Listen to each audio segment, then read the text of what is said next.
if we ceased enforcing our financial policy on the rest of the world, then our money would probably collapse very quickly. There's never been a government that wasn't owned by the rich. If there's no store of value, then it's not a money. They're selling you that we're going to do all this stuff and we're going to tax the rich, but it's never happened.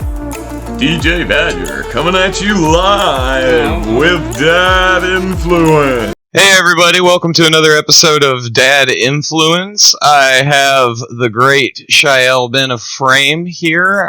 Did I slaughter your name? A little bit. It's Ben-Ephraim. Slaughter is a strong word. You know, that's what most Americans do.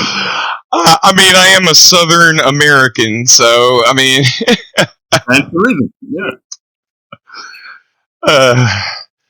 But like I said, I have you on to discuss Israel-Palestine mostly. There's a little Iran in here, but I want to really discuss some things that you have a lot of expertise in, and I want to talk about how this stuff relates to children specifically and how it affects children, you know, on all ends of these conflicts. So I guess we'll just jump right into it. The first question I would have would be: you have experience in the IDF, the Israeli Foreign Ministry, a PhD in military strategy with postdoctoral work in Israel studies, with over 2 decades as a journalist, two podcasts, making you definitely our most qualified guest ever. Which field was your favorite, and what drove you to pursue expertise in so many areas? It was just an adventure, you know. You get opportunities and you go. I never really planned my life out all that much, which was probably not the best idea. So whatever interested me at the time and whatever opportunities I had at the time, I went, and so many things interest me. A lot of things also have nothing to do with that I've done, had nothing to do with anything that you mentioned. Like, for example, I have a lot of experience as a sports writer because I love sports. And so it's basically been a path of passion, which is why my career has been very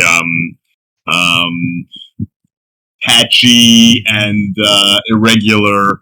But on the other hand, I've enjoyed everything that I've ever done. But in retrospect, a lot of what I've done had to do with the conflict.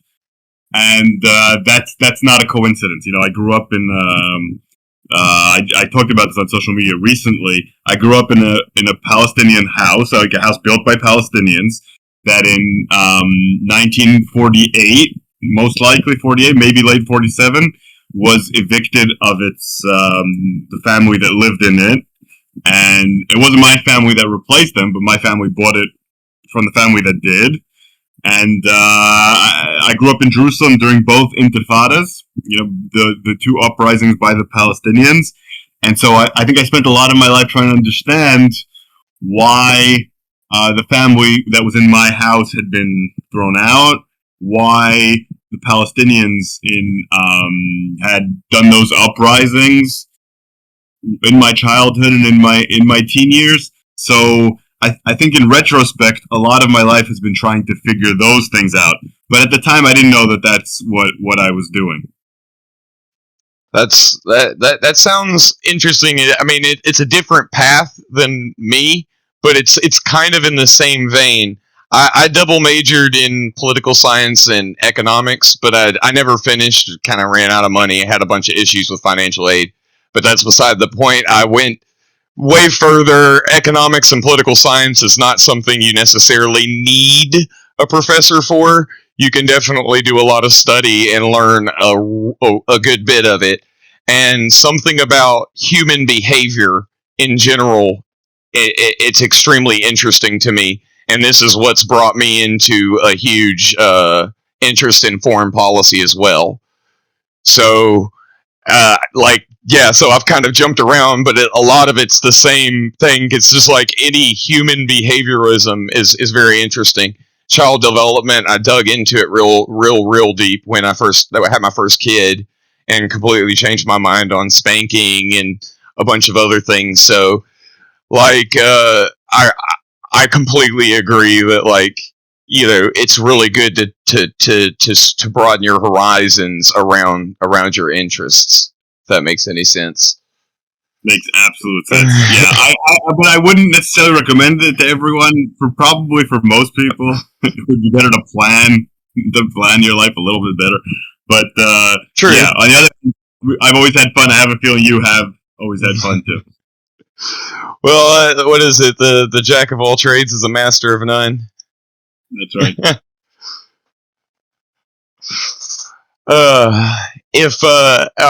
The second one would be that let's dive into the deeper, harder questions now. I just wanted to start with something nice and easy. I've seen your criticism of the IDF's lack of an exit plan in Gaza. As a military strategy expert and Israel expert, specifically, what strategy would you have proposed on October 8th, in and for out? Yeah, so I've gone through a pretty significant transformation over the course of this war in my entire outlook on the Middle East, on Israel, on everything. So early on in the war, my goal, what I was hoping for, was an Israeli victory, or the closest thing you could have to a victory in this kind of war.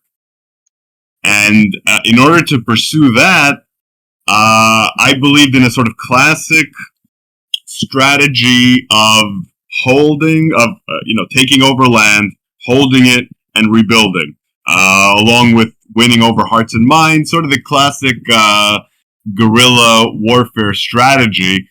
And so that would require, first, defeating most of, not all of, Hamas's military capacity, then controlling the territory, at least all the important points of the territory in Gaza, and then replacing Hamas with another government, a government that would pursue a peace process, but also would be acceptable to the Palestinian people and with the help of the international community. There's nothing really revolutionary about that kind of concept. It's very similar to what the Biden administration was suggesting in January 2024. So that's what I was thinking. And the government, who would you bring in to be the government? Probably the Palestinian Authority. But of course, the Palestinian Authority is very corrupt, not particularly popular. So that would require some sort of reform in that government. So you basically are looking at a strategy where military is a very important component, but you also have a strong diplomatic and political component for rebuilding Gaza as well. Over time, it became increasingly clear to me that that's not what Israel was pursuing. So I have a feeling that's going to lead into your next question. Yeah, to be honest, my next question would be that I've seen the hate that you've gotten from both sides for shifting your stance on the Gaza war, and I feel it's honestly unfair. I was a teen personally during 9/11, and I know firsthand how hard it is to change your mind when rage and patriotism fuel the rally round the flag effect. What are your reflections on this process, going through it and coming out of it the other side? And how could dads use your experience to teach kids about questioning deeply held beliefs and seeing clearly through rage? Ooh, there's a lot to unpack in that question. Okay, so it's a very good question. Rally around the flag is a very dangerous phenomenon, and it blurs the humanity of the people on the other side and makes you only see the humanity on your side. You become, when your people undergo a traumatic attack, you become obsessed with the victims. You become obsessed with the victimhood of your people. You identify with the victims of the attack, like you probably did on 9/11, like I did on October 7th, like all of us did. And you start to see the other side as guilty, everyone on the other side, and that leads to justifying all sorts of atrocities. In my case, I was willing to accept a lot of terrible behavior from the Israeli side for a very long time that I shouldn't have. And I've been through this experience my whole life. I lived through the first Intifada, I lived through the second Intifada. I've seen this happen before. Not to this extent, because Israel never underwent an attack this heinous in its entire history. Certainly not in my lifetime. A lot of the work that needs to occur for parents and their children regarding this phenomenon needs to start very early, before any kind of attack like this happens. Critical thinking is the most important thing you probably would want to foster with your children. Easier said than done, but critical thinking is something you want to foster very early on. And then also the universality of the human experience, or teaching children not to be racist, teaching children to look beyond in and out group dynamics. Because we spend a lot of our time teaching our children about in and out group dynamics, whether directly or indirectly. This is our heritage, this is who we are, these are the people who did that to us, these are the people who did the other thing to us. That's certainly very common in the Middle East. And the truth is, I don't think parents really need to spend that much time on that, because the world will do that anyway. Especially in the Middle East, you're going to get so much of that wherever you go.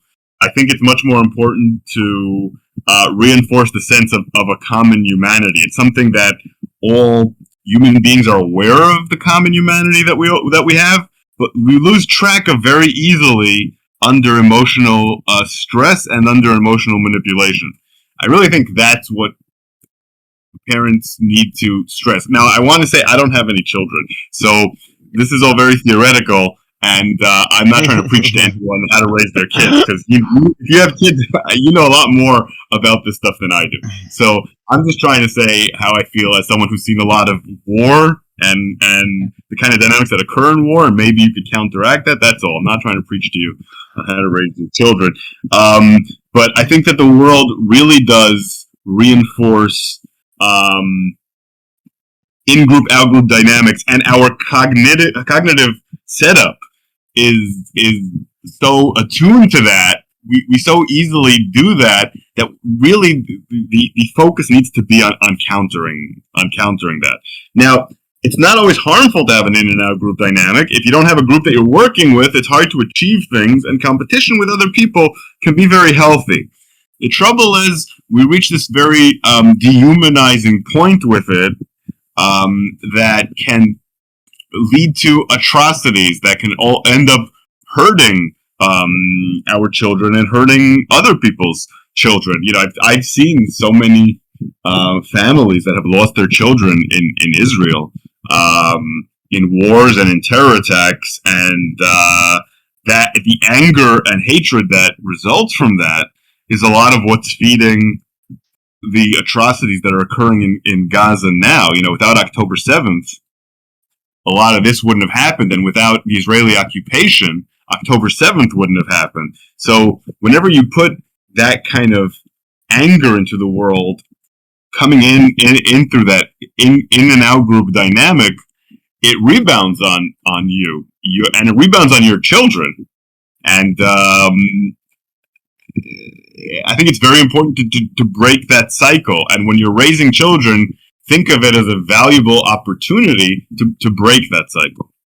Yes, 100% that. Like, this is the kind of thing is honestly, that is exactly the time. And this is the point that I make to a lot of parents is, like, children don't have these preconceived notions that adults do. And so it's a lot easier to handle this and to really let them know the logical side of this that dispels that when it comes in. And so I actually completely agree with you. And I I don't have any problems with you preaching because we're asking the questions here. So at the end of the day, people can take it or leave it. Oh, we're gonna get real tough. I'm gonna try to do my best without my eyes sweating. Here, I see Israeli and Palestinian mothers pulling their children from rubble of destroyed buildings, whether from the bombings or from the Iranian missiles. What is your perspective on the best path to peace in the Middle East in general to prevent such horrific situations? Yeah, so I think we overcomplicate peace. I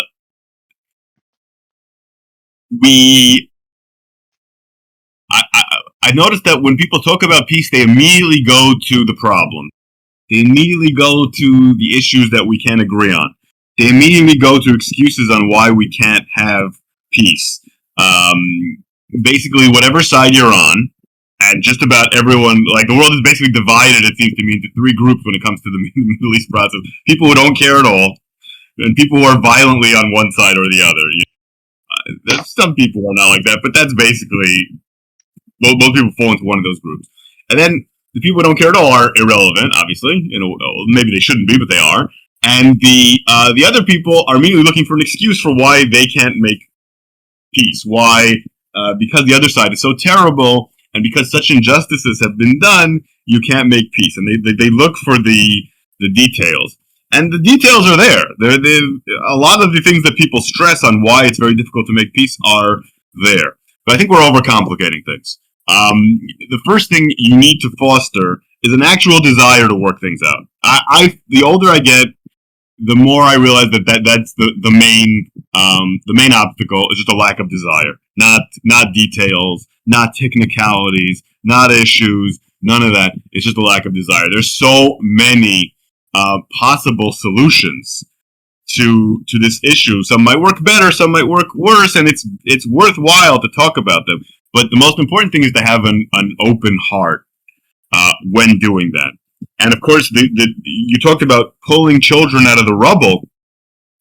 That's the key to the whole thing on two levels. First of all, that's the reason why we need to make peace, so that no one's pulling their children out of the rubble. We've seen far too much of that. But also, the hatred that comes when we pull our children out of the rubble, or when we see our own people doing that, is one of the things that blocks being able to take that next step.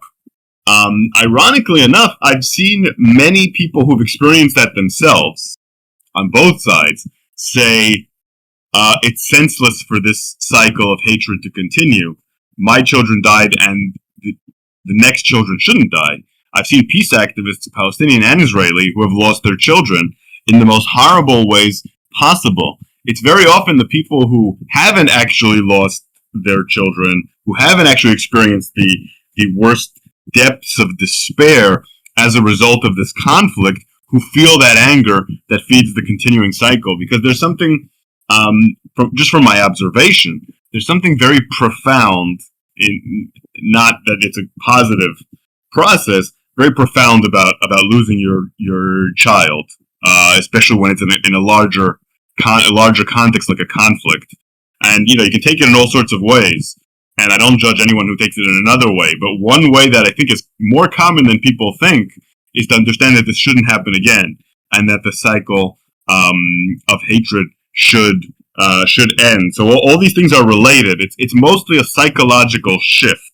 Once that psychological shift is made, a lot of solutions can be found. I was alive. I was young, but I was alive in the 90s when, to some extent, not enough, both societies made that shift during the Oslo process, and I've seen it happen.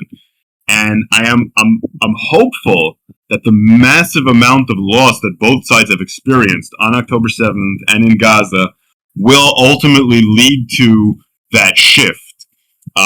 It'll take a while, and people will need to process their grief, but I see some of that, and that's so much more important than the specific details. And of course, speaking of children, Education is going to be a very important thing moving forward. The Israeli education system has a lot of issues that need to be fixed, and education among Palestinians also needs to be reformed, and that goes to the in-group, out-group dynamic that I talked about before.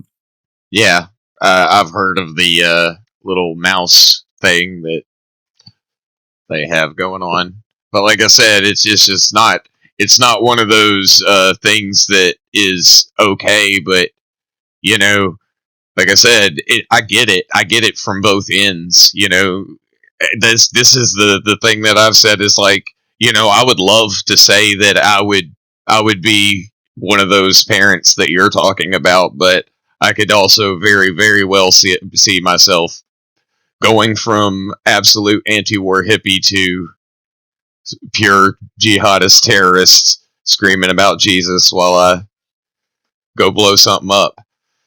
So, like, you're there. Hopefully, you never will. Yeah.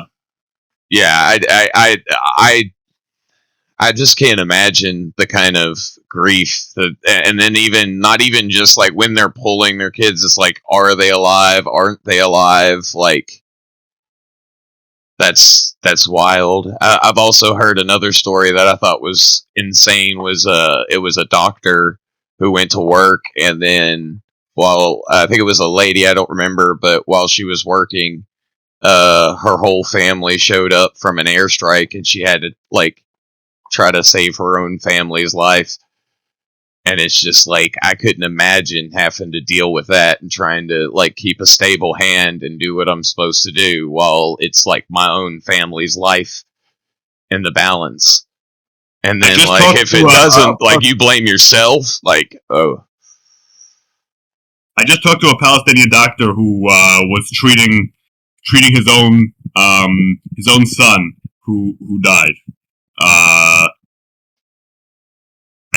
He said that he actually felt while that was happening almost as if it was a regular patient.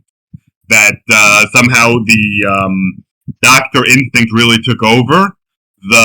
All the emotions were kind of he didn't even decide to do this. Like, this is just what happened. The emotions, he put a pin in them until his son died, and then after that, he was useless to treat other patients for a long time. He thought he could, but he couldn't. I don't blame him. Yeah, so that happens all the time. That happens all the time in Gaza because the hospitals tend to be very small, and they treat their local communities, and then Palestinian families tend to be quite large and very close, so you know all your relatives.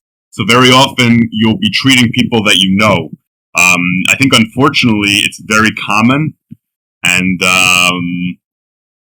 we don't hear about all the cases where that happens. I think the fact that both you and I have heard about cases like that indicates how incredibly common it is. Wouldn't be too uncommon in Israel either. I heard about cases like that in Israel too. Israel's a little bit bigger, but that happens. And it just is another example of how horrible this conflict is. Yeah, to that kind of point there, I do see the starving children and hear of kids in Gaza undergoing amputations and surgeries without anesthesia, and I can't help but see my own children's faces on these kids. Given the blockades, what could be done outside of the control of Egypt and Israel to get food and medicine in? The truth is, not much can be done without Israel's approval. Egypt is a lot less important than people think. Egypt has a border with Gaza, to be sure, but unfortunately, Israel controls that border. Israel has the IDF standing on the border there on the Rafah crossing, which is the only crossing that goes in. If you look at a map, you'll see the Rafah crossing has two entrances, one in Egypt and one in Israel. So and the one not in Israel, on Gaza itself. The one in Gaza itself used to be controlled by Hamas. Today it's controlled by the IDF. The other one is controlled by Egypt. So Egypt has been allowing aid through, but Israel has not. So all Egypt can do really is put diplomatic pressure on Israel. Israel is quite vulnerable to international pressure. The fact that they just let in a bunch of aid, not as much as they should, because a lot of countries told them that they have to, indicates that they're sensitive to it. There's no Israeli economy without exports and imports. The entire economy is based on that. Every economy in the world needs it, but the Israeli economy is a little bit more dependent on trade than most because it has a very small internal marketplace. And there's a lot of things that Israel can't make and doesn't make. So the best way to pressure Israel is through sanctions or the threat of sanctions. Another thing, of course, Israel needs desperately is arms, in particular ammunition. Israel is using historical levels of ammunition and doesn't produce much ammunition. So pressure on that is also very, very immediate. The trouble is, most countries don't want to be involved in putting sanctions on Israel, don't want to be involved in doing anything like that, because there's a lot of pushback, you get accused of being an anti-Semite, and so on and so forth. But if you really want to pressure Israel to do what it has to do, Israel needs to suffer consequences, or at least have the fear that it's going to suffer consequences. The aid issue is not really that important to Netanyahu, to the prime minister himself. If it was up to him, he'd probably be allowing in a lot more aid than he is. It's his coalition partners. His coalition partners, Ben-Gvir and Smotrich, the extremists on the right, and some other members of his coalition too, are always trying to get him to limit that. So Netanyahu is always balancing how much harm is this doing me internationally, and how much harm is this doing to my coalition. And as long as the harm that is occurring to him in his coalition is greater than the harm that is occurring internationally, he's going to err on the side of preventing a humanitarian aid from coming into Gaza. So we have to change that calculation for him. That was happening to some extent when people were seeing children starving. But the trouble is, what's going to happen now, unfortunately, is Israel's going to let in enough for a minimum where maybe those pictures will alleviate after a while. Children are going to die because a lot of them are in bad condition, but maybe it'll alleviate after a while. And then maybe the worst of the pressure will abate. And then we could end up with the same pictures again later on, because he'll be calculating like that and prefer to keep the extremists in the coalition. So what we really need, ultimately, and this, as an Israeli, it pains me to say this, are firm sanctions on Israel until it stops the operations in Gaza completely. Not to say, oh, just let in a little bit more aid, oh, just do this, just do that. No, they have to stop completely. As long as Israel's continuing what it's doing in Gaza, horrible atrocities are going to occur, people are going to starve, people are going to die. Ultimately, the goal of the government is to drive everyone off their homes. So there's no such thing as sanctions that are too firm, in my opinion, until they stop this. Just make it very clear to Israel that if they stop, the sanctions will cease. Otherwise, they'll think, well, okay, so we have to, tough it out, and we might as well be cruel if we're getting sanctioned anyway, and that kind of thing. You want to prevent that kind of psychology too. You want to say, as long as you're doing this, you're going to be sanctioned. As soon as you stop, you won't. I think that's the answer. Okay. Just one follow-up question I've kind of wondered personally. In your opinion, do you think that Smotrich and Ben-Gvir and those types of figures are the excuse or the reason? Oh, that's a tough one. Both. I think. Yeah. So the best way to think of Israeli society is like any other society you've been a part of, that you know well. It has people with a very wide array of opinions and approaches to life. There are people in Israel who enjoy what's happening in Gaza. They think it's funny. They think it's good. They want every Palestinian to be destroyed. There's people who think that it's very regrettable but must be done. There's people who think it's awful. There's people who don't care. There's every single kind of person that you can imagine. And that means you could probably come up with a working coalition for many different kinds of policies by putting together different combinations of those people. So the number of people in Israel who want this to happen is significant. I will never say this is some fringe. It's not a fringe. It's not a fringe. There's an entire movement of people who support what they're doing, and then there's people outside that movement who also support it for various reasons. That movement is something people call kahanis, and so on and so forth. But there's people who are not like that who also support it. Having said that, it's not like there's a majority out there desperate to massacre and starve Palestinians. There's a lot of people who could be swayed either way, which is sad, but true. That's how it was also in Nazi Germany. You had a lot of people who weren't dead set on killing every Jew, but they just didn't care enough to stop it.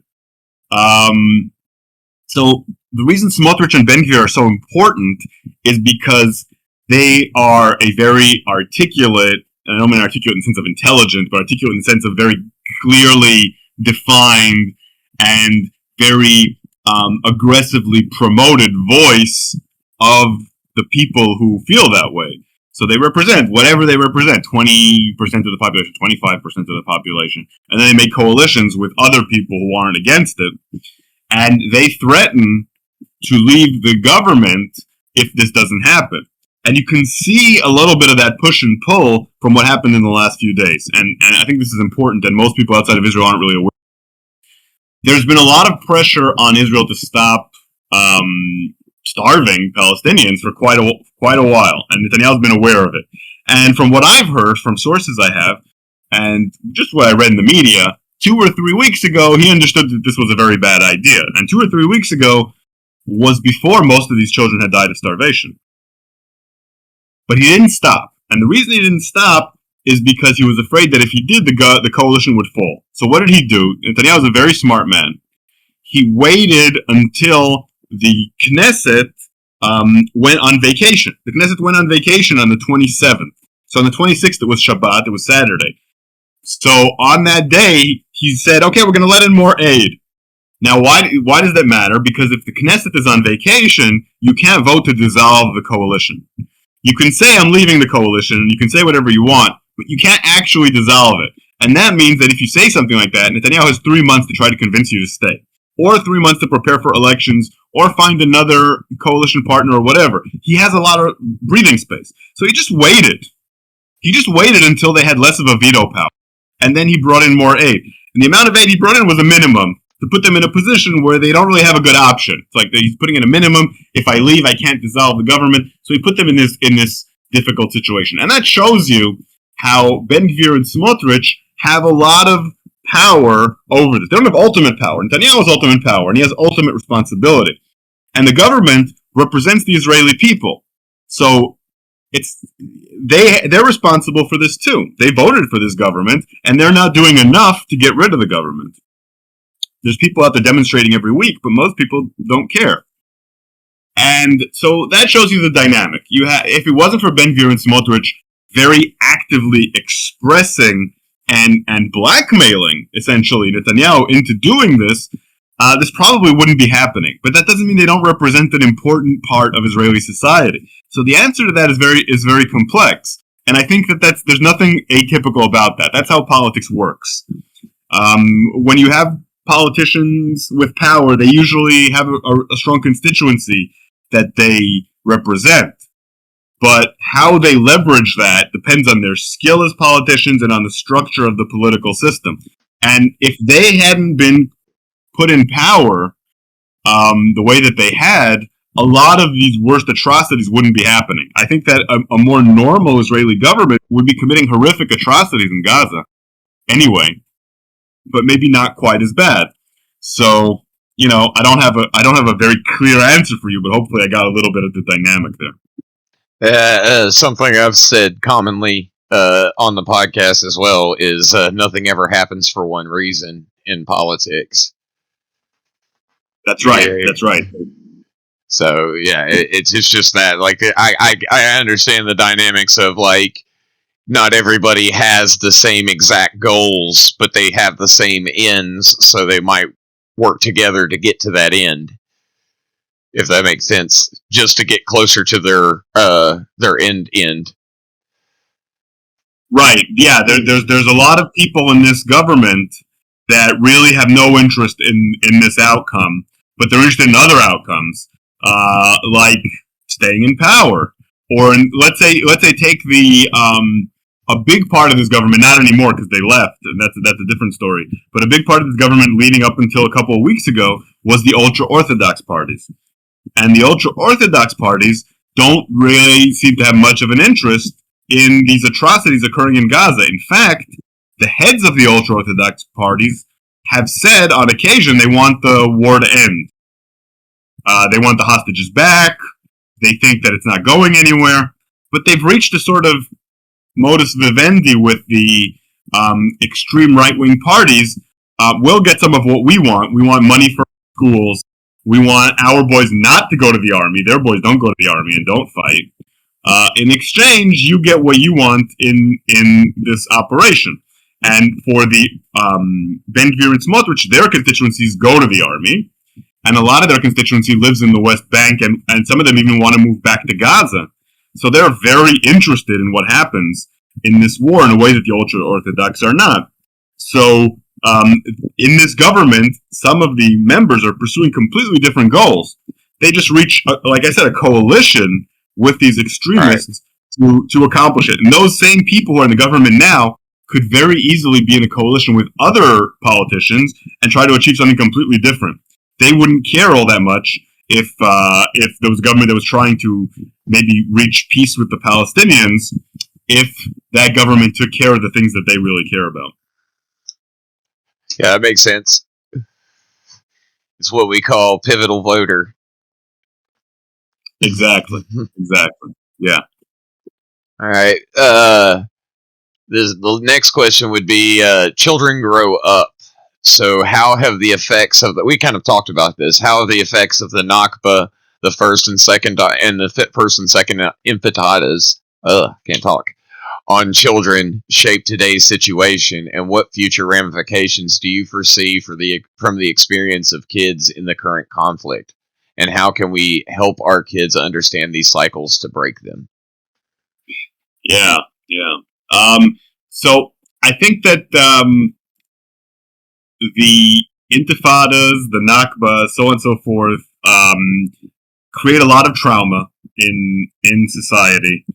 And a lot of the people who experience them pass that trauma on to their children. And in the Israeli case, a lot of the trauma that's passed on has nothing to do with the conflict.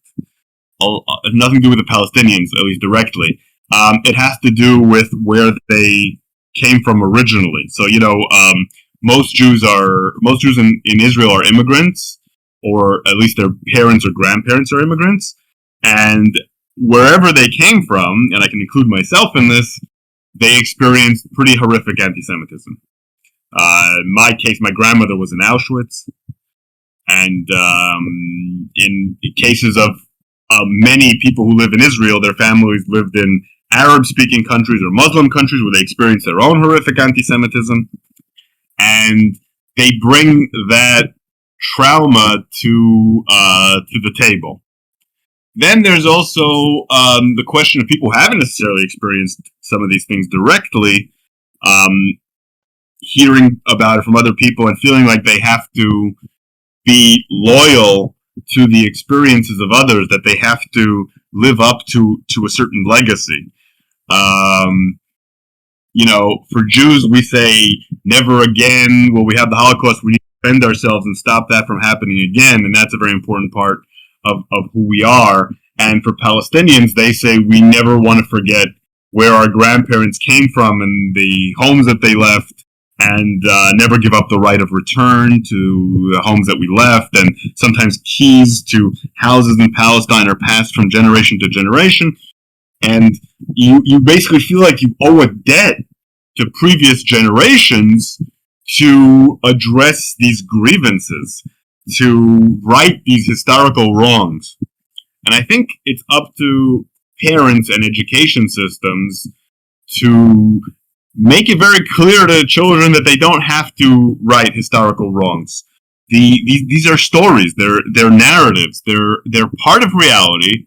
They're often historically true. Anti-Semitism and the Nakba, those things happened, and they're important.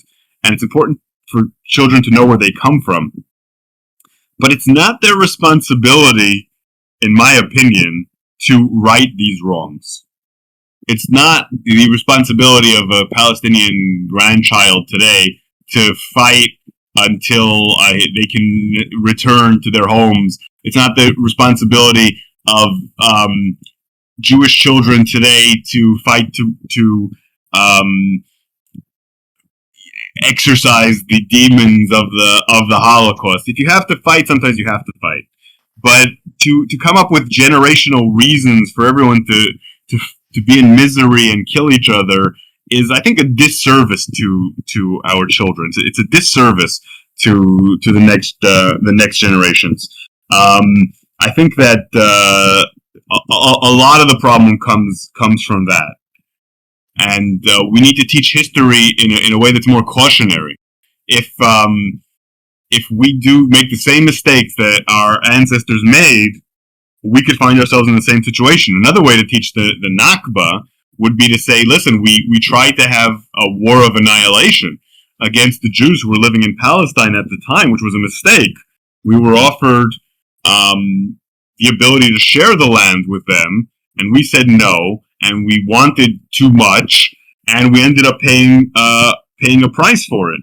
And another way that Jews could teach the Holocaust would be to say, it shows you how you can turn into a monster, how regular people can turn into a monster, how important it is for us not to turn into that in the future. If we focus less on victimization, our own victimization, and more on our agency, we'll get much better results. Because I think that what both sides are missing is a sense of how much they can influence the outcome. If you listen to the Zionist narrative and you listen to the Palestinian narrative, you would often come away thinking that only the other side has agency. I always hear, the Palestinians need to accept us and accept our state from Zionists and accept our right to be here, when it's like, it doesn't matter if they accept us right now because we're the strong ones. They can accept us or not accept us. That's not the point. And sometimes Palestinians, because they're weaker, think they don't have any agency. They do. They absolutely do. October 7th was a terrible mistake. Look at what's happening now in Gaza. And there could be another round that could be an even greater mistake. So I think it's very important to teach that we're not just victims here, but that we have agency, and that the lessons that we can learn from traumatic historical experiences aren't just about our justification and our victimhood, but how we can make better choices in the future. We seem to take a lot of comfort from narratives where we're the victims and we don't have much agency and we just need to hold on and fight. I'm not exactly 100% sure why. I don't find too much comfort in that, to be honest. But a lot of people seem to. And I think that's what we need to avoid. Again, there's so much of that out there that parents and educators should focus on what's not out there, on common humanity and on the agency that we have to shape a better future, instead of focusing on victimhood and lack of agency and redressing past wrongs. The truth is, we can't redress these past wrongs. You can't really fix the Nakba. You can't really fix the Holocaust. The best you can do is try to prevent things like that from happening again. And we have a lot of agency. Remember that the Holocaust happened because, in part, because the Germans were trying to redress grievances that they felt had occurred to them. Right? They felt that World War I and the way World War I was settled was a terrible wrong against the German people, that the Versailles Treaty was a national humiliation that they somehow had to overcome. And they felt like they were, these righteous victims who had to right this horrible historical wrong. And by doing that, they not only perpetrated a much worse wrong than they ever experienced, but also they had to experience even worse hardships. Whatever hardships they experienced after the Treaty of Versailles were nothing compared to what they experienced during World War II, when their cities were bombed and destroyed, and in the first years after, and then having to deal with the legacy of the horrific crimes that they committed, and so on and so forth. Only when they let go of that and regained their agency and rebuilt their societies were they able to create a better future. And there's a very important lesson there. Right now, Israelis and Palestinians are trying to redress past grievances by creating ever worse atrocities, and that only makes their future and their current lives worse. So I think saying this is a horrible thing that happened, we have to honor it, but we don't have to fix it. We just have to make sure it doesn't happen again. Is a very important step we can take. Yeah, but maybe it's just my bias, as I've spoke about at the beginning of the podcast, for the human behaviorism thing. But I really think that the focus in history on what is such an issue, when we should be really focusing on why and how. And I really think that is such a big thing, because that's where the Mark Twain quote, "History doesn't repeat itself, but it does rhyme," really comes from, because we're looking for the specifics so it's able to repeat itself. We think of slavery as bad because it happened to black people, or the Holocaust because it was bad because it happened to Jews, when in reality these things are bad because they happen to people. And that's the way that these things need to be framed. And just teaching this is where I think that honestly we do have a little bit of an issue when we have a genetic bias, quote unquote, not to call you out too much here, to our history studies, where we look at our own history more than we look at everyone's history, because there are lessons to be learned from other people's mistakes. And, this heavy focus on only what's happened to you and your people will really cause you to miss all the lessons that exist out there, if that makes any sense. It makes absolute sense. Yes, the universal experience of humanity is very important, because it puts things in perspective. Whatever you suffered is part of a wider human tapestry. The story isn't really about you, and perhaps most importantly, especially in conflict, is that your history, your story, also affects other people and becomes their story and their narrative, and you have to see that.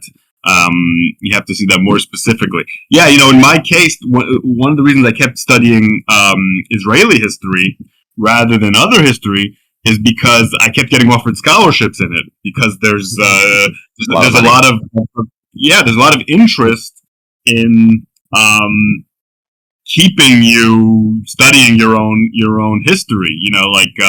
If you're an African American professor, there's a lot of scholarships out there for African American topics, and if you're Israeli, there's a lot of scholarships out there for Israeli studies, and so on and so forth. There's definitely a incentive structure to keep you studying that. And when I taught Israeli subjects in different countries in the world, a large portion of my students were always Jewish. Wherever I went, Jewish students wanted to learn about their own history. So there's a structural bias there. There's a question of interest there, and it shows you how self-centered we are, and that self-centeredness leads to that sense of righteous victimhood that I talked about, that I increasingly see as essential for understanding these conflicts, right? And these incentive structures aren't coincidental.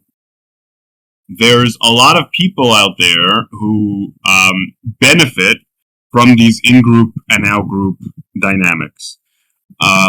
whether they're doing it intentionally or unintentionally, they benefit from it. I think we often tend to look at history as conflict between different groups because there's so much of that. But another way of looking at history, and maybe even a more useful one, is to look at history as the struggle of leaders to maintain social cohesion and maintain their political control. And the reason that's so important is because leaders and elites use these in and out group dynamics to try to control the behavior of the people inside their groups. So the more you feel like you're part of a group and you have an enemy, the easier you are to control. The easier you are to control, the more you're obeying their orders and the more you're providing your resources to them. Because if you don't have an enemy, you start thinking to yourself, wait, why is this person telling me what to do? Why should I not be free? Or why shouldn't it be me giving the orders? And also, why should I be giving such a large percentage of what I make and what I do in taxes to this person when I could be keeping it to myself? Or maybe I should be the one collecting taxes to begin with, right? So leaders manufacture or emphasize these in-group, out-group dynamics in order to perpetuate their control over their own groups. And that's where a lot of this education stuff comes in. What's education? Education is intended partially to make us better rounded people, better workers, etc. It's all the things that you see in the pamphlets of schools and curriculums. But education is also a form of social control. It's a way to create people who will serve the purpose that your leadership is designed to promote. And having an out-group and an in-group dynamic is the best and most efficient way to do that. And we're so attuned to that way of thinking that we're actually willing to die for it. It's more important to us to be part of our in-group and promote the interests of our in-group and out-group than it is to live.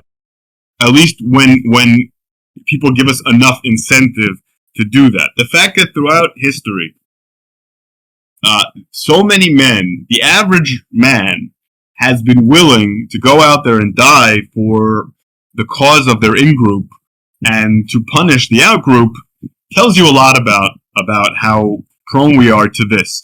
Leaders notice that. And one of the things that they do is they take people who could potentially be their rivals and send them to fight someone else. You know, one way to look at this is a general is someone who, if they weren't out trying to kill your enemy, they'd be plotting how to kill you if you're a leader.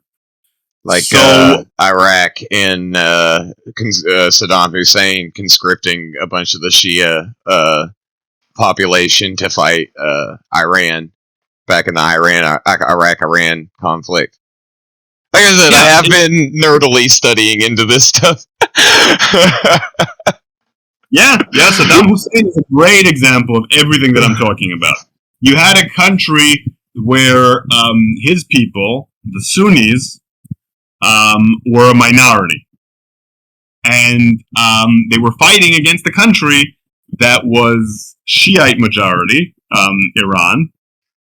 And so you had an interplay of identities there where he wanted to emphasize an Iraqi identity that transcended Shiite and Sunnis so that he could send Shiites to fight for him. Meanwhile, oppressing the Kurds and the Shiites and rivals among the Sunnis. So he was playing this double game. And of course, one way to do that is to send your rivals to die in the war. So one way that we can look at conflicts is an attempt to resolve internal conflicts by projecting them outwards.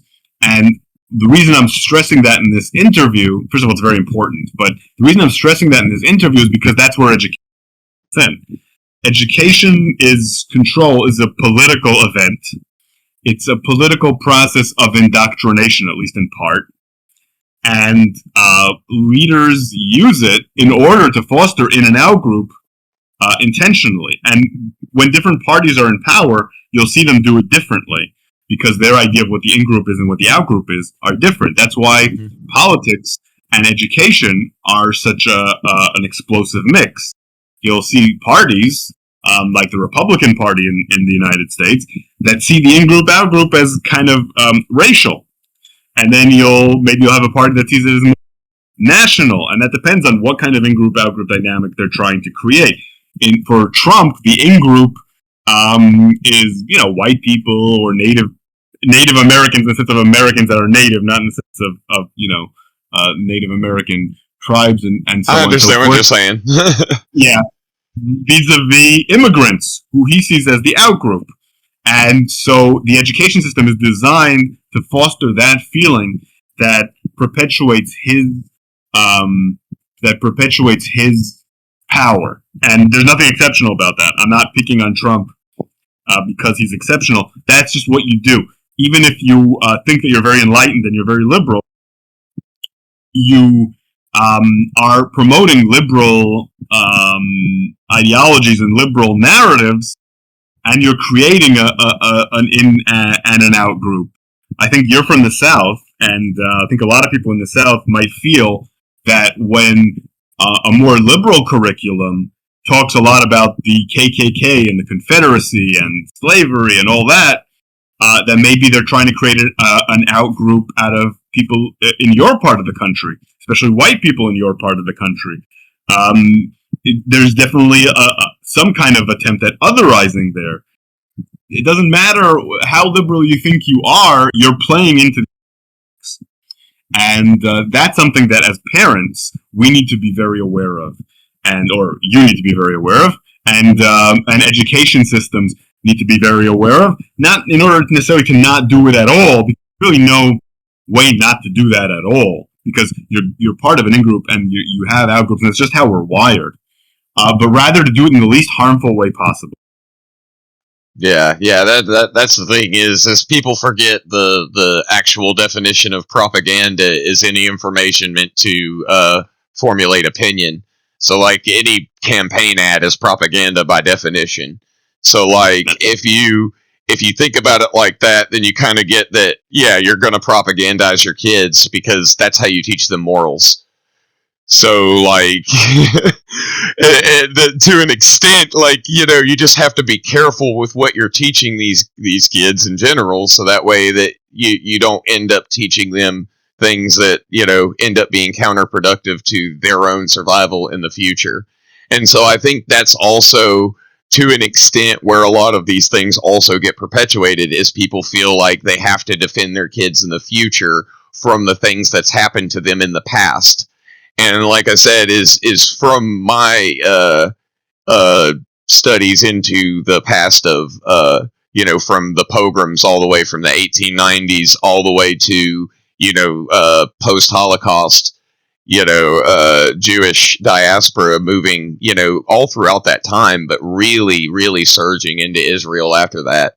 And then the understandable issue that Arabs are kind of like I said, it's something I've pointed out to Americans, is like, we haven't had near the scale of immigration that we're talking about here. And there's all kinds of Americans freaking out. So you can only imagine how these Arabs are, especially these guys are coming from war-torn countries. A lot of them are soldiers. They're, running around forming militias. They're, these armed gangs they're starting to get a little bit freaked out. And so this violence starts popping off, and then like when any kind of violence pops off, these insanely traumatized people are over here like, no, never again. This is gonna it's going now. It's happening again, and they're just overreacting, which creates an overreaction, and these these things just spiral. And this is something that I've kind of said. A lot of people make the argument that you have to have justice to have peace.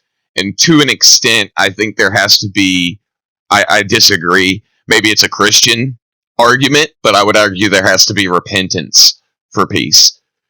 And the point of the matter is there really is no justice for a lot of the things that have happened. And at a certain point, somebody has to say, honestly, everybody has to say, we're just going to have to let those people go. And I know that sounds easy from just saying it now, but like it is truthfully what it is. And that's the only real way to peace. At a certain point, you just kind of have to say, hey, we've both lost people. We have to let it go and move forward. And those who don't, that's what the police are for. I don't know what the solution would look like, though, because to me, there is kind of a similar situation to like in America where we had the natives being displaced, where it's like you're also kind of several generations into this now. These properties have changed hands numerous times.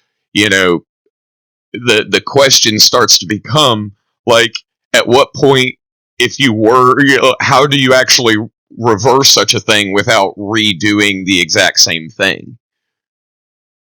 Does that make any sense? Makes perfect sense. Yeah, like you've given me a lot to think about. Yeah. Yeah, like I said, I think the main obstacle is the willingness to find solutions. And I think sometimes that claim that we need justice to have peace is a cover for a lack of willingness to find solutions. You have people, and this is particularly on the Palestinian side, because the call for justice is one that's very much associated with the Palestinian side. And the Israeli side, right now, probably because it's much stronger, has more of a might is right mindset than a justice mindset. If they were weaker, they'd be talking more of justice. It's sort of like, it's a positional thing. So Palestinians talk about justice, and they talk about being compensated or having the wrongs that were done to them righted. And I actually believe that there's a lot of value in that in terms of resolving things, but not if you use that as a cover for not being willing to compromise and not being willing to come to the table. What I often hear from people on the Palestinian side is that the Zionists and the Israelis don't really have a right to make any demands and don't have a right to talk about their security because they're the oppressors. Oppressors don't have any rights. I'm not sure if that's true on a moral level, but it's definitely not practically gotta live in reality. Yeah. Yeah. No one's gonna say, well, okay, I'm stronger, but I don't have any rights, so I'm just gonna give up my power. That's not gonna happen. It's not gonna work. You're gonna have to take the power from them.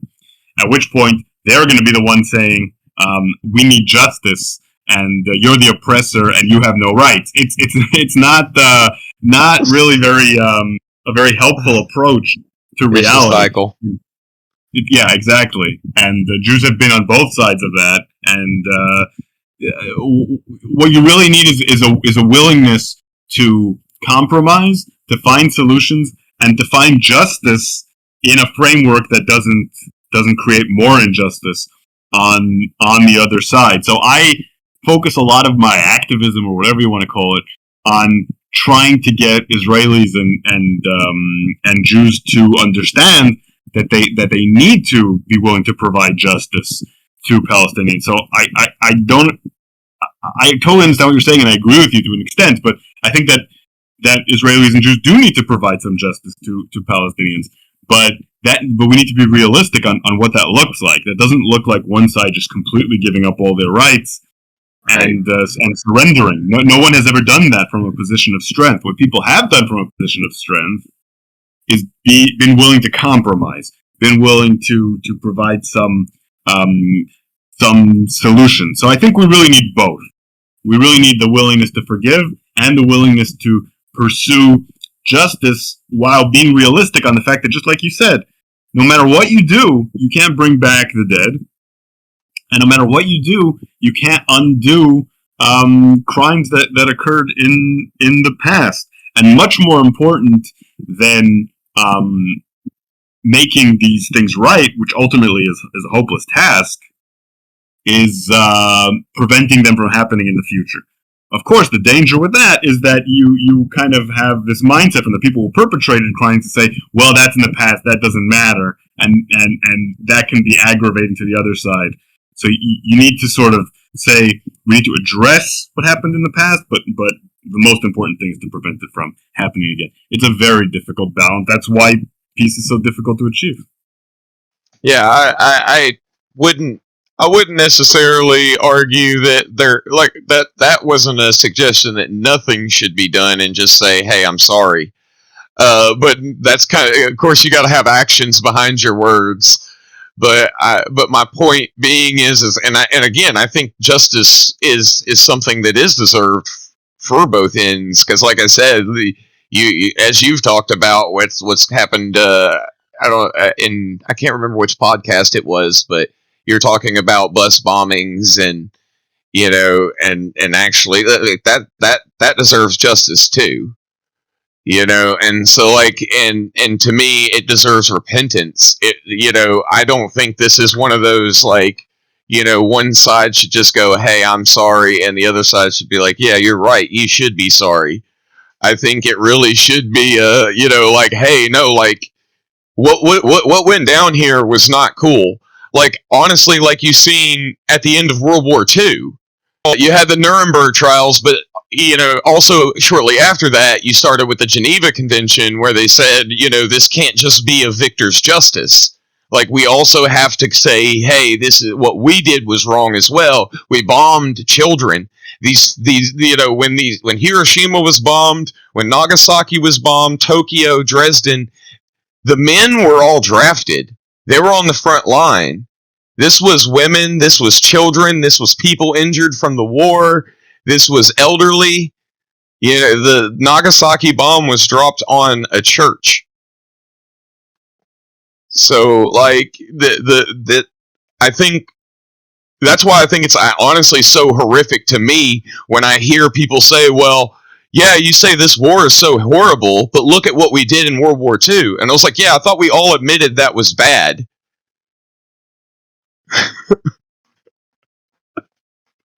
We didn't internalize that. we look at international law as kind of international human rights for other people. Yeah, it's a recommendation for other people, not for us. Yeah. No, you're absolutely right. We, like I said, we look at ourselves as, and it leads us to treat other people horribly. And when we, there's a cognitive instinct to say, well, when we do something bad, it's because of the circumstances, and when the other people do something bad, it's because of their character. Right? It's called the attribution fallacy, if I'm not mistaken. Yes. And I see that all the time. The Palestinians did October 7th because they're evil. We're committing the crimes in Gaza because they did what they did on October 7th. We were pushed. We also have these bad people in power, blah, blah, blah, blah, blah. Meanwhile, in both cases, it's more circumstances than anything else. If you look at a lot of the experiments that people have run, like the Stanford prison experiment or so on and so forth, we know that people under the right circumstances commit atrocities. That's what happens. Every society is committed atrocities, and that's not because one society is good and one society is bad. It's because we're people, and that goes back again to what we talked about with education and parenting and all that. A lot of it has to do with the individuals that we raise, but it also has to do with the situations that we create. And when we punish another country, we create the situations that make them want to commit atrocities. We create that anger in the other side, and we also make it easier for leaders on the other side to take advantage of that anger for their purposes. Talking about what I talked about before with internal dynamics. So that's why international law is so incredibly important.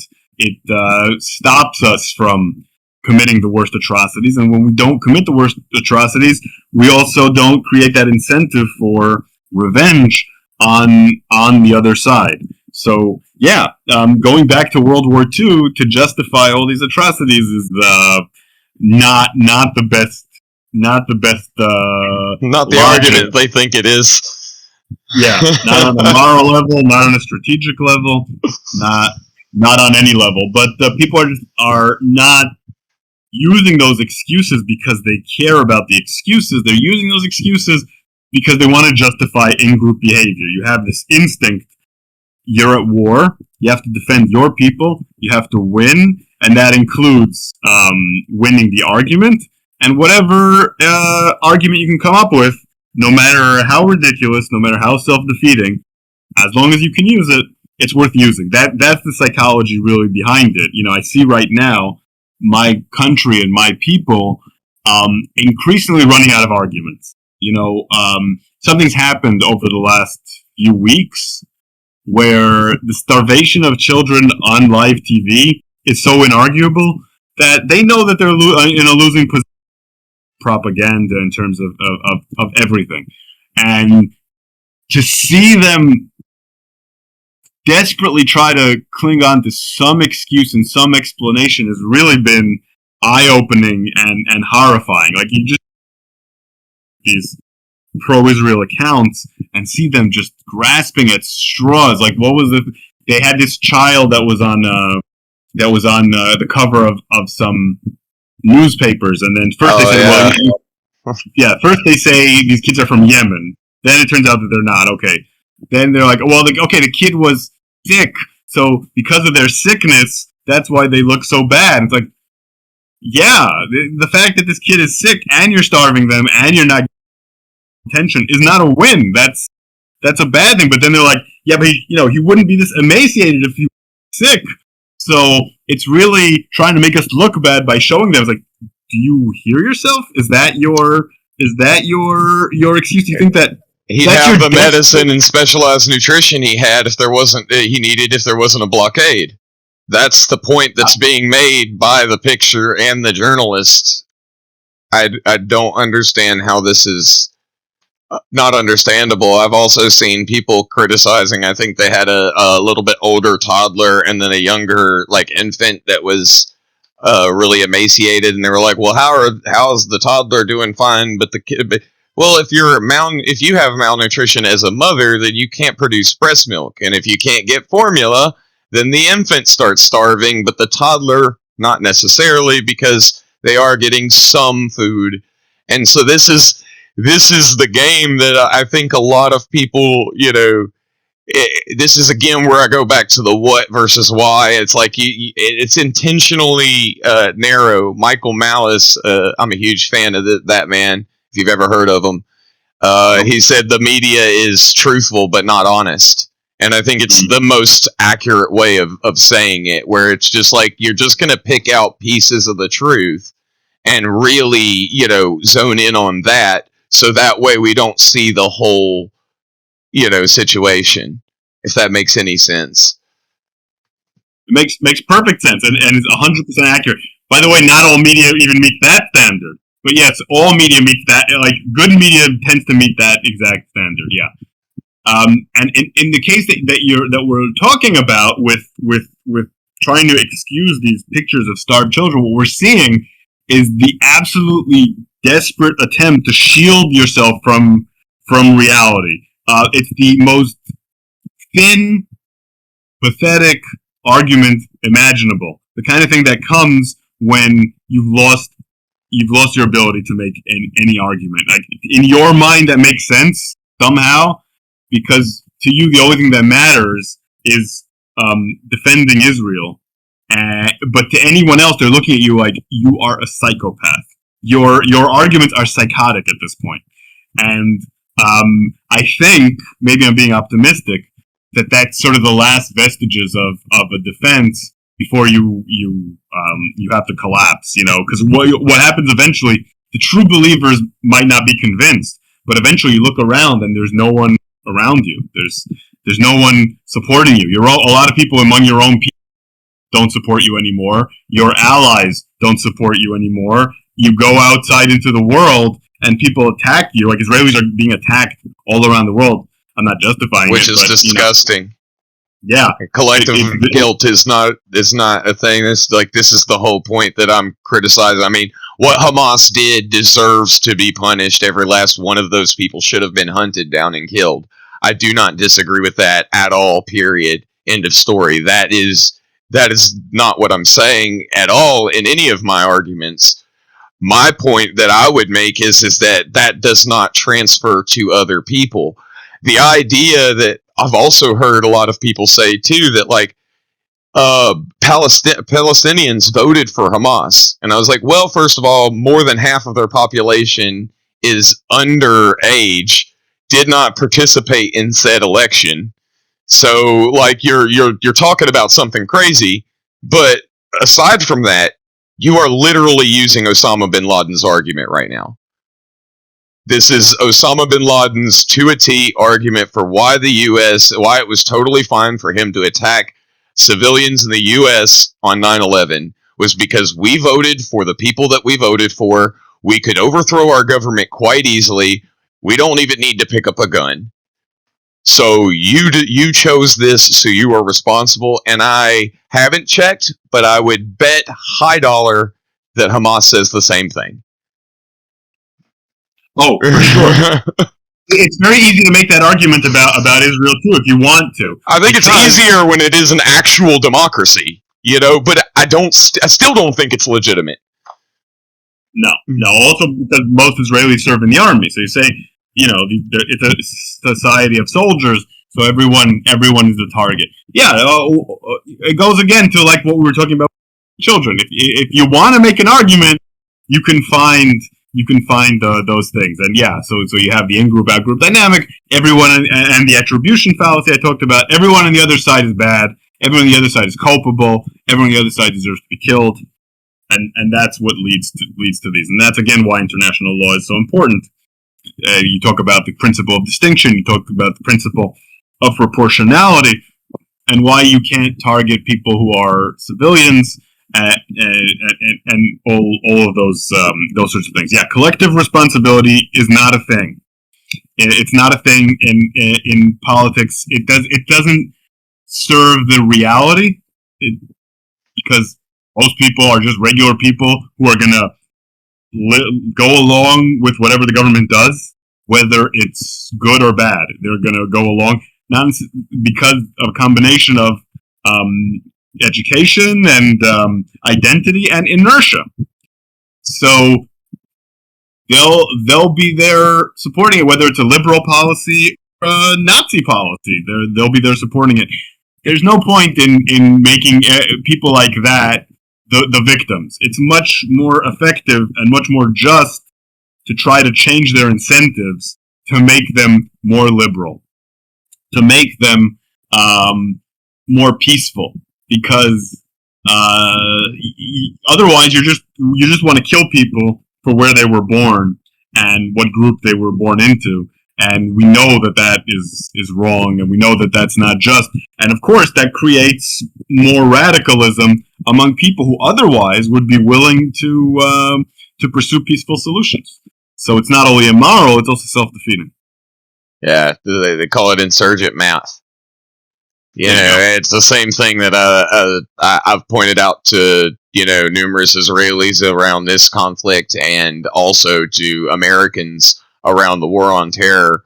If you go and you look into it, it's like we started. It was like 1,500 like Bin Ladenite Al Qaeda dudes, and now it is a sea of Bin Ladenite terrorists across the Middle East.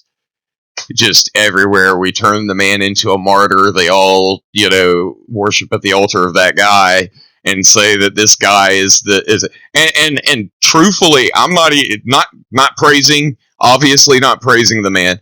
I'm saying that like it makes sense. The man was a very wealthy man. He could have sat in a palace and lived a life of luxury his whole life and ignored everything. His dad, Mohammed bin Laden, was a U.S. contractor that built a lot of oil infrastructure and bases for the families and and workers when they were over there. So he was loaded, and he took that money and used it to try to get rid of Saudi Arabia at first, and then to go after America, specifically with the type of terrorist attacks learned in Algeria of, just keep poking the bear until the bear freaks out. And which a lot of people think led to the fall of the Soviet Union. And if you see it from their perspective, with the power of God and a couple of AK-47s, we took out a superpower. I think it was Osama bin Laden's son who actually said, he also a jihadist, but he actually said after his death that he was probably very happy because he only wanted America to invade Afghanistan, and here we are 6 countries later. And, $20 trillion in debt, it's exactly what he wanted. He wanted to sink America. He knew there's no way you can invade America and defeat America. Same thing with Russia. The geography of it, it's impossible. The geography and the armed populace, it's impossible. You can't do it. But you can defeat America from within. You can cause America to destroy itself, just like you can cause the Soviet Union to destroy itself. You could not actually destroy it in an outright conflict. So this is the goal of terrorism. It's the bait. And honestly, this is kind of the question that I would also ask Netanyahu if I had him, but I got you. So you can answer for him. If you know this is the strategy and you know this is the trap, why would you fall for it? Yeah. Okay, so Netanyahu and I, we went to the same scout troop. So we're basically the same person. We're both from Jerusalem.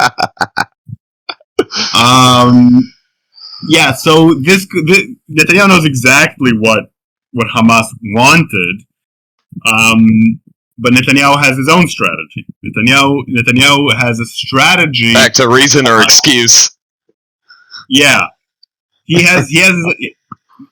So the best way to look at Netanyahu and Hamas is as two scorpions that tried to use each other. Not that different from Hitler and Stalin with the Ribbentrop-Molotov agreement, or so on and so forth. For your viewers who know their history, you have very cynical actors who are trying to use each other for their strategic and their internal purposes. So Netanyahu was trying to use Hamas. What was he trying to use Hamas for? He was trying to use Hamas first in order to have an enemy that he can focus on for the in-group, out-group dynamic that we were talking about. But also, he wanted Hamas as an excuse so that he could not pursue a two-state solution. I didn't see that. Hamas, he wanted Hamas exactly. He wanted Hamas in power in Gaza and the Palestinian Authority in power in the West Bank. And that way, he can always say, well, look, the Palestinians are divided. They support terrorism. I can't work with them. So we need to do the best we can without giving them a state. And also, they're weak and divided, so I don't have to make concessions on a strategic level. Hamas understood this, that Netanyahu was doing that, and what they offered Netanyahu quiet in exchange for allowing them money and to remain in power and all these sorts of things. And then Hamas even knew that he needed an enemy, so they offered him one. They offered him Islamic Jihad as an enemy. Like, look, we're Hamas. We're responsible adults now. We're in power. But Islamic Jihad, they're bad guys. You can kill them. So Israel went to war against Islamic Jihad occasionally. Hamas said, "Oh, Islamic Jihad is bad. Islamic Jihad is shooting things. It's not our fault." Meanwhile, Islamic Jihad and Hamas had this all out that they were playing this game. And meanwhile, Hamas was preparing October 7th. October 7th was their attempt to change this equation by making Hamas by far the most powerful Palestinian faction. Like, we're going to damage Israel, show how the PA is weak and powerless, and then will be the strongest. That upset Netanyahu's entire plan by doing that. They tricked Netanyahu. All of a sudden, Netanyahu, who was unable to defend his people, had lost the game that he was playing with Hamas, because the idea was to show that he has an external enemy that he needs to defend Israel from. But he was unable to defend Israel from the enemy. So he basically lost his effectiveness. And he also lost his popularity as a result of losing his effectiveness. So he was forced into a position of showing the Israeli people that he can protect them. But he wanted to do that without Hamas losing their role as the boogeyman. So what Netanyahu's been trying to do, from his perspective, is weaken Hamas, make them unable to be a threat to Israel in the way that they were before, so he can still protect Israel and show that he's protecting his in-group, but while maintaining their usefulness as the foil for the PA to say we can't have a two-state solution and we can't do all that. So from his perspective, he's trying to get Hamas to be sort of defeated, but exist. He's not doing what he needs to do to take them out. That goes back to the war strategy we talked about earlier in this interview. So Netanyahu is from his perspective, he's not falling into a trap. He's trying to create a reality that's useful to him. And remember, his main goal is not to further Israel.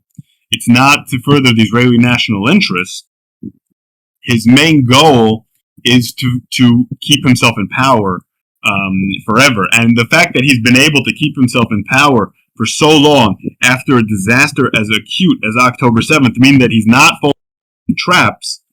He fell into a trap on October 7th, but since then, he's managed to manipulate reality to his purposes and managed to stay in power in a position where hardly anyone else would have been able to stay in power by using foreign policy and security policy as a tool of his political survival in a way that the United States did not do with Afghanistan, or at least couldn't figure out how to do with Afghanistan. Biden, Obama, Trump, none of them managed to turn Afghanistan into an advantage politically, but Netanyahu sort of has.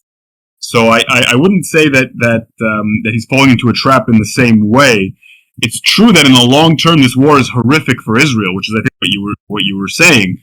But that's not what he's interested in. He's interested in himself, and he's interested in staying in power. And from that perspective, the war's almost been a success. He's still in power. Yeah. What do you think about the theory that that the whole idea of making sure that you got Hamas in Gaza is so that you can kind of eventually go, hey, look, we have no choice but to take it over, kind of as they're saying now. And given the involvement in making sure that certain Jolani took over in Syria, how likely is that really the plan? Is to just go, hey, it's not our fault. There's a terrorist over here, and we just got to take it over to keep the peace. And it's kind of more of that greater Israel type plan, just playing the long game. Because, like, when the U.S.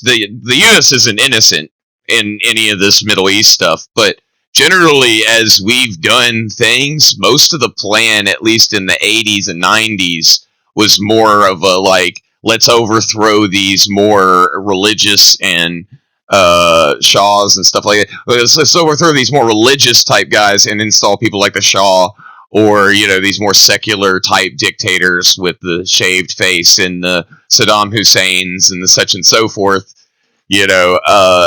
And the whole point was because then they'll be our little puppet friend that we can trade with and get stuff out of it, because we didn't really have any interest in the area per se outside of economics, whereas I think there is an interest from Netanyahu more than just economics and trade. And from a U.S. perspective, that really wouldn't hurt us because we trade fine with Israel. Yeah, kind of a clean break game, Yeah, so there's two levels here. There's the what Israel's doing and what the U.S. does. So let's start with Israel. Everything you said is there's no need to speculate. The current Israeli policy is stated policy to remove the population of Gaza to another country, and increasingly, this hasn't been said publicly by Netanyahu, but it's been said by a lot of other ministers, to settle Israel instead. So the head of the Mossad, Dedi Barnea, to Trump just a couple weeks ago. He's been in contact with several governments as well about the idea of voluntary displacement of Gazans to another country. Exactly. So that's something that the day after October 7th, Minister Gila Gamliel had a plan for that. She marketed that to Trump. Trump adopted it in one way or another. It'll be interesting to really see exactly how that happened. But after a few months, Trump came up with that plan that we all heard about. The Trump plan. The Trump plan. Since then, he hasn't advanced it much, but Israel has not forgotten it. And not at all. Yeah, not at all. And they've talked to a bunch of countries: Indonesia, Libya. They talked to Somaliland. That didn't happen. They've talked to a few countries about it. No one's been willing to bite yet, but some countries haven't said no yet.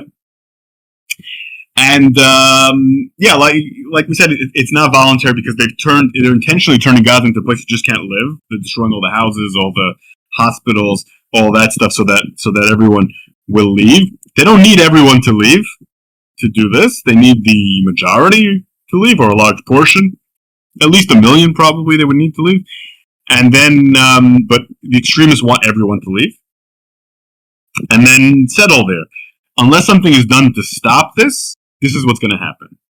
Unless other countries refuse to take them in, countries put sanctions on Israel, countries stop giving Israel weapons, that is ultimately going to happen. A lot of people are talking openly about settlements. Once Palestinians are removed, settlements will be built there.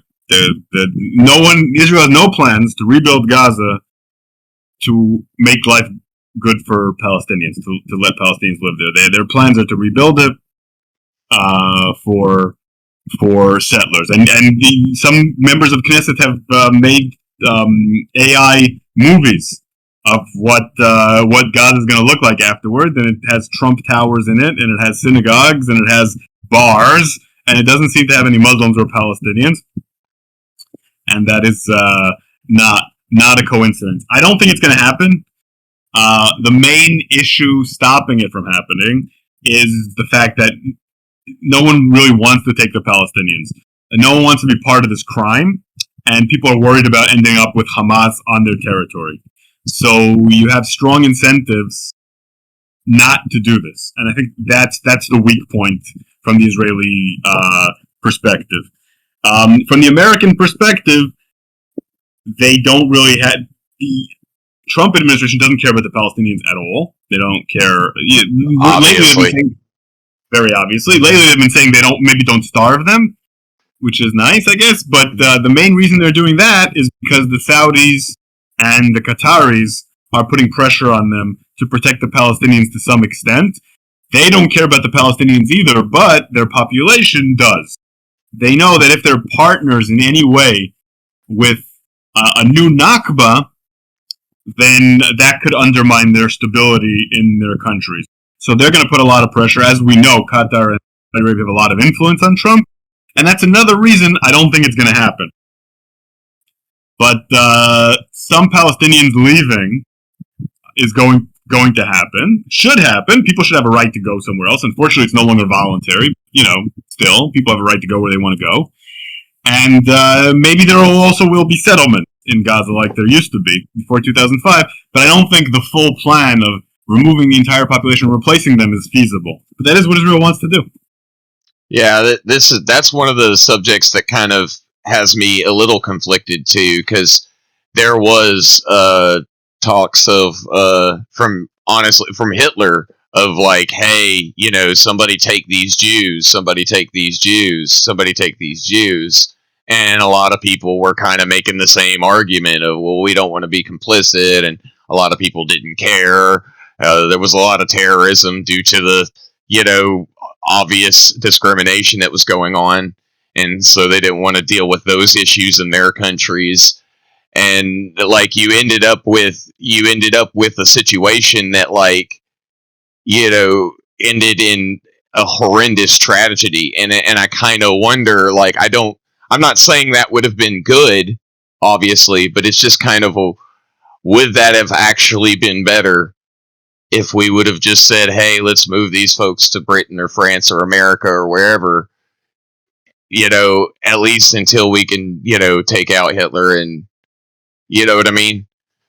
So there's something to letting people die so I can say I told you so is. Yeah, we're talking about levels of undesirability here, or levels of bad outcomes. If the choice is everyone gets killed or everyone has to leave their home, everyone having to leave their home is better.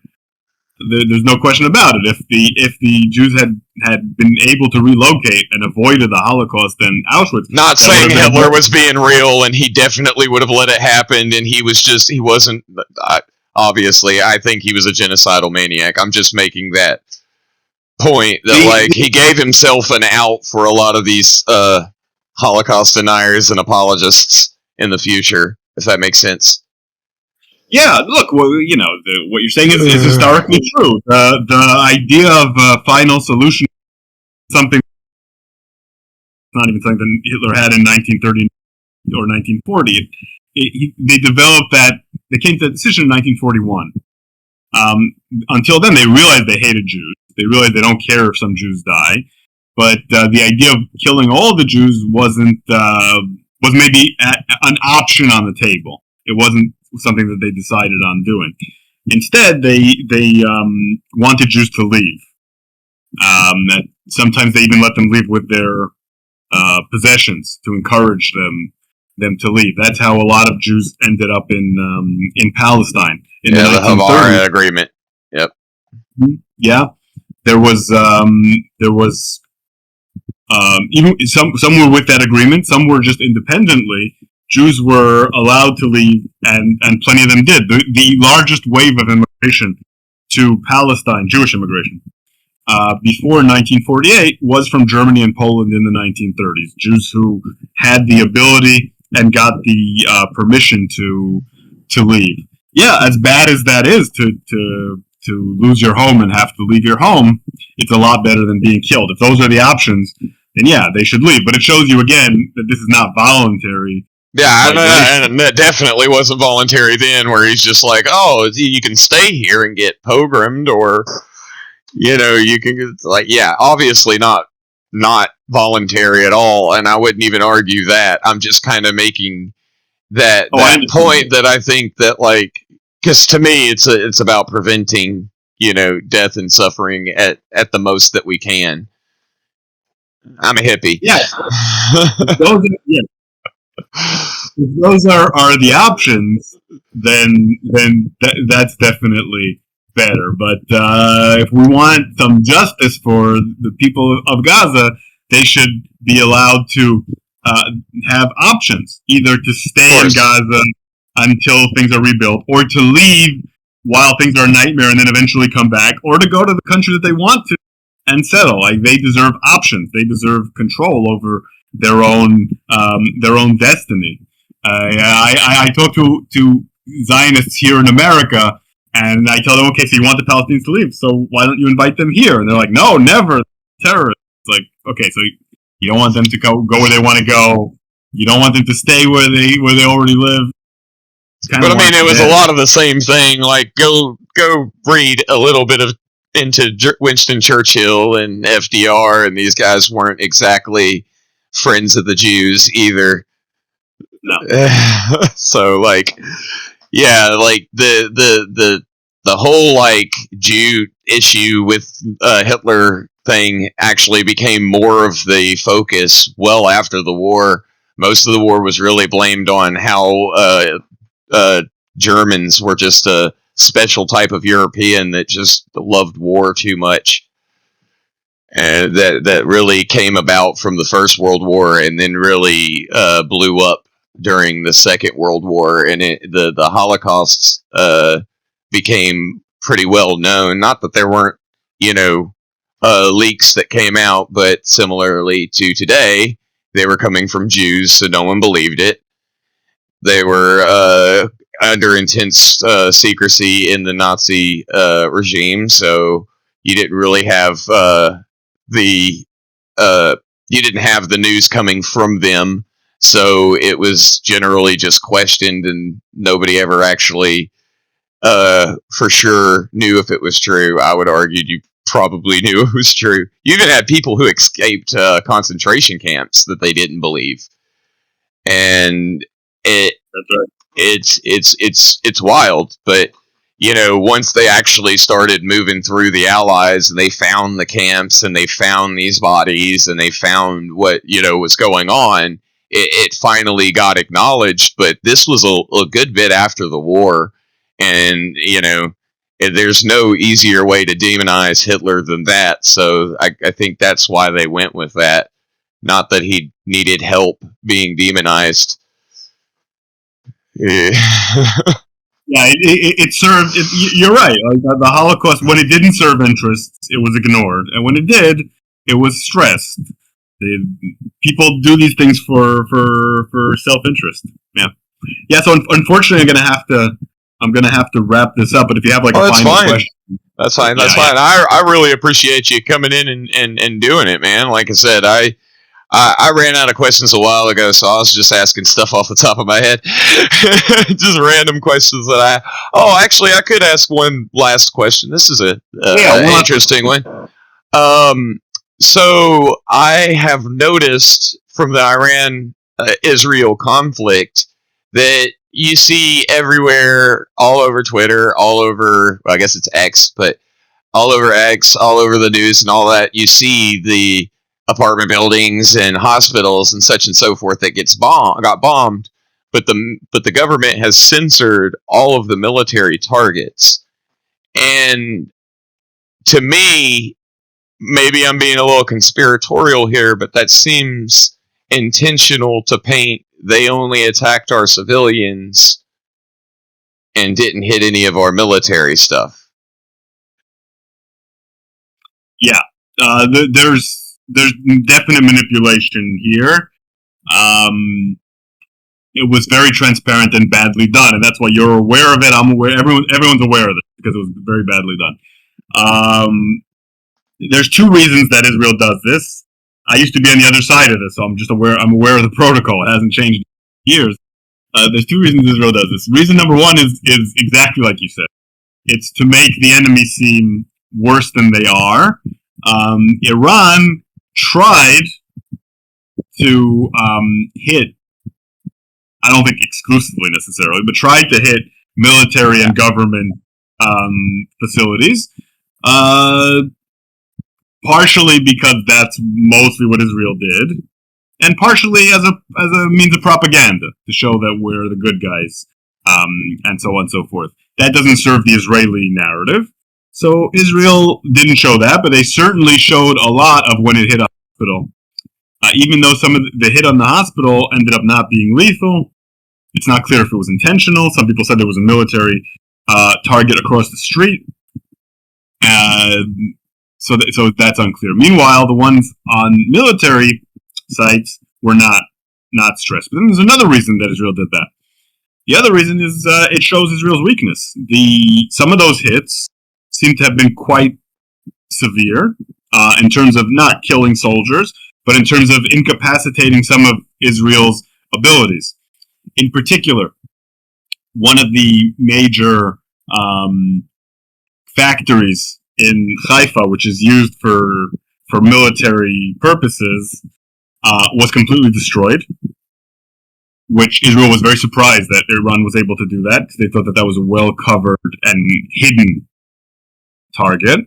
And also, an Air Force base was pretty severely damaged in a way that incapacitated it for quite a while, something that Israel was very disturbed by. Iran showed that it was able to cause damage to real important Israeli targets, something that a lot of Israelis had thought that they can't do, because in the initial volleys of missiles, Iran had been unable to do that. But now we find out that for whatever reason, whether it's because they don't have enough of them, or whether it's because they wanted to de-escalate, Iran used missiles that weren't particularly accurate. And remember those first two events when they shot hundreds of missiles at Israel and not much happened last year? Turns out they weren't using their best missiles. And also could be that they still haven't used their best missiles. There's a theory that says they used their sort of intermediate missiles. Like they saved their best missiles to show Israel next time it will be worse. So Iran appears to have more capabilities than Israel thought that it did, and the ability to hit things more accurately than they thought they did. That's not something that Israel particularly wants to admit from a propaganda point of view. One of the reasons for that is because it's failed so miserably from an operational and military perspective in Gaza. Like I already mentioned, that's probably intentional in a way because there's political purposes here. But from a military operational perspective, Israeli people see they're not doing very well in Gaza. So the government has said, yeah, okay, fine, but we're doing so well with Iran. Look at how well we're doing. And generally speaking, that's correct. Generally speaking, Israel's gotten the upper hand with Iran.